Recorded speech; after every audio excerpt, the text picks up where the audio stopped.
നിനക്ക് ഈ റൂമിനകത്ത് നിന്ന് കയറി പുറത്തോട്ട് ഇറങ്ങുന്ന സമയത്ത് ഈ കാല് ഉണ്ടാവില്ല, ഈ കാലിന്റെ ബാക്കിയുള്ള പോർഷൻ ഉണ്ടാവില്ല, നിനക്ക് ഓക്കെ ആണോ എന്ന് ചോദിച്ചു. എൻ്റെ ലൈഫിലൊരു വലിയ ഡിസിഷൻ ആയിരുന്നു. കാര്യം അമ്മ എന്നെ എടുത്തോണ്ടാണ് നടന്നിരുന്നത്. അപ്പം അമ്മയ്ക്ക് ശ്വാസം മുട്ടലുണ്ടായിരുന്നു, ആസ്മയുടെ പ്രശ്നം ഉണ്ടായിരുന്നു. അമ്മയ്ക്ക് ഈ ശ്വാസം മുട്ടുന്ന എനിക്ക് ഫീൽ ചെയ്യാൻ പറ്റും. അമ്മ ക്ലോസ് ആയിട്ട് ഇരിക്കുന്നതുകൊണ്ട് അമ്മ ഇടുപ്പിലാണ് ഞാൻ ഇരിക്കുന്നത്. അപ്പൊ എനിക്കറിയാം അമ്മ എത്രത്തോളം ഡിഫിക്കൽട്ടി അനുഭവിച്ചിട്ടാണ് എന്നെ എടുത്തോണ്ട് നടക്കുന്നത്. ഒരിക്കലും തോന്നലുണ്ടായി ലൈക്ക് എനിക്ക് ഇൻഡിപെൻഡൻ്റ് ആയിട്ട് നടക്കണം, അമ്മയ്ക്ക് ഒരു ഭാരം ആവരുതെന്നുള്ളൊരു വലിയൊരു ചേഞ്ച് എൻ്റെ മൈൻഡിൽ ഉണ്ടായിട്ടുണ്ടായിരുന്നു. അങ്ങനെയാണ് ഞാൻ എൻ്റെ 8ാം വയസ്സിൽ എൻ്റെ ആദ്യത്തെ ഒരു ഡിസിഷൻ എടുക്കുന്നത്, എൻ്റെ കാല് ആംപ്യൂട്ടേഷൻ ചെയ്യാന്നുള്ളൊരു ഡിസിഷൻ. അപ്പം ഞാൻ പറഞ്ഞു ഓക്കെ, എൻ്റെ കാല് മുറിച്ച് മാറ്റി കഴിഞ്ഞാൽ എനിക്ക് ഇങ്ങനെ നടക്കാൻ പറ്റുമെന്ന് ചോദിച്ചു. അപ്പം അഷുറൻസ് ഇല്ല, ബട്ട് മേ ബി നടക്കാം എന്ന് പറഞ്ഞു. ട്രൈ ചെയ്യാം. നമുക്ക് ഈ കാല് വെച്ചിരിക്കുന്നതിൽ എനിക്കൊരു യൂസ് ഉള്ളതായിട്ട് തോന്നില്ല. നിവർക്കാൻ പറ്റില്ല എന്നുള്ളത് ആൾറെഡി അവർ പറഞ്ഞു.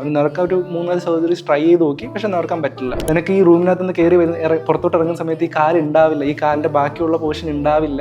ഒരു കുഞ്ഞു കാലായിരുന്നു, അപ്പോൾ അത് ഉണ്ടാവില്ല, നിനക്ക് ഓക്കെ ആണോ എന്ന് ചോദിച്ചു. ഞാൻ പറഞ്ഞു എനിക്ക് കാല് കുറിച്ച് പറ്റുന്നുള്ള എൻ്റെ തീരുമാനമാണ്, അപ്പം ഞാനിത് ഉറച്ചു നിൽക്കുന്നു, എനിക്ക് പോയിട്ട് വന്നേ പറ്റൂ എന്നുള്ളൊരു തീരുമാനത്തിലാണ് ഞാൻ അച്ഛൻ്റെ തോന്നി എനിക്ക് കാല് മുറിച്ച് മാറ്റണം, എനിക്ക് മുന്നോട്ട് പുറത്തോട്ട് നടക്കണം, 2 കാല് നടക്കണം എന്നുള്ള തീരുമാനത്തിലാണ് ചെയ്യുന്നതല്ല. അപ്പം മുട്ടിന് മുകളിൽ വെച്ച് കാല് മുറിച്ച് മാറ്റി. 8 വയസ്സ് സ്വന്തം തീരുമാനത്തിലാണ് ചെയ്യുന്നത്.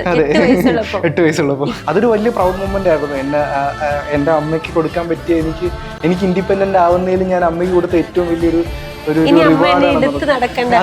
കിടക്കേണ്ട ഒരു റിവാർഡായിരുന്നു, ഒരു പ്രൗഡ് മൊമെന്റ്. എൻ്റെ ലൈഫാണ് അത് ഡ്രൈവ് ചെയ്തത്, ആ ഒരു ലെവലിലേക്ക് ഒരു ഡിസിഷൻ മേക്കിങ്ങിലേക്ക് എന്നെ ഡ്രൈവ് ചെയ്തിട്ടുണ്ടായിരുന്നു.